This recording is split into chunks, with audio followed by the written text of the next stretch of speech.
dans les établissements.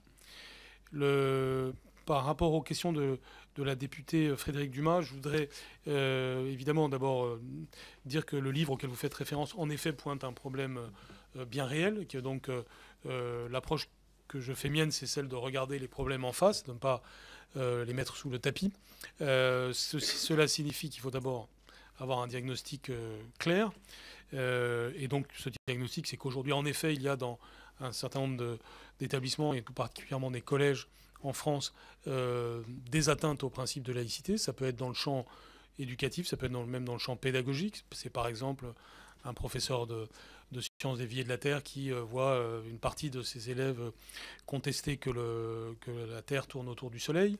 Ce genre de choses sont évidemment très inquiétantes et très déstabilisantes pour les professeurs qui vivent pour l'ensemble des acteurs qui vivent ces situations.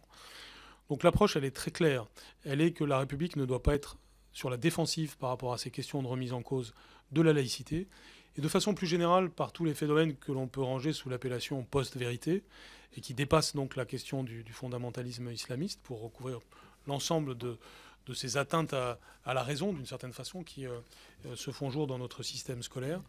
Et donc il ne faut pas que les acteurs soient seuls. Il faut que la République soit à l'offensive, c'est-à-dire sur ses deux pieds, en affirmant clairement des principes et en ayant une unité du monde adulte lorsque des phénomènes de ce type se passent.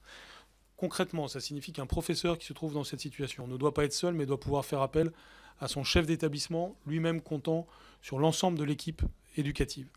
C'est donc le message qui, d'ores et déjà, est passé à l'ensemble du système scolaire français.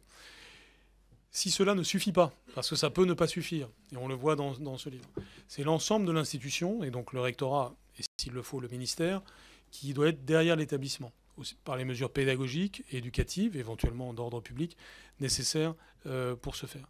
Mais chacun doit sentir, à commencer par les élèves, qu'il n'y a pas de recul, que si on cherche à tester la République est parfaitement capable de répondre et qu'elle a des principes dont elle est fière et qu'elle affirme. Et donc, c'est un changement pratique, mais c'est aussi un changement psychologique qui vont ensemble.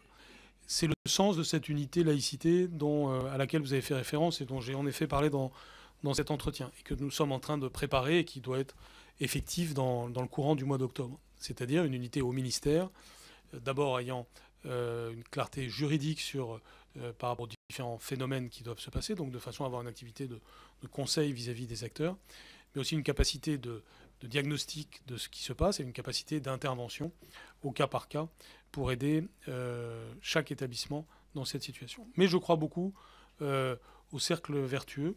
Je l'ai dit pour la confiance. D'une certaine façon, c'est encore la question de la confiance qui est là, c'est-à-dire la République ayant confiance en elle-même, affirmant ses principes, ne reculant pas. Nous avons besoin que les élèves entendent cela, que dès l'école primaire, les principes de la République soient clairement affichés, parce que c'est devant une certaine faiblesse, devant une certaine logique défensive que finalement nous avons pu constater des reculs dans le passé. Et donc nous devons être dans cette nouvelle logique et j'y suis tout à fait résolu.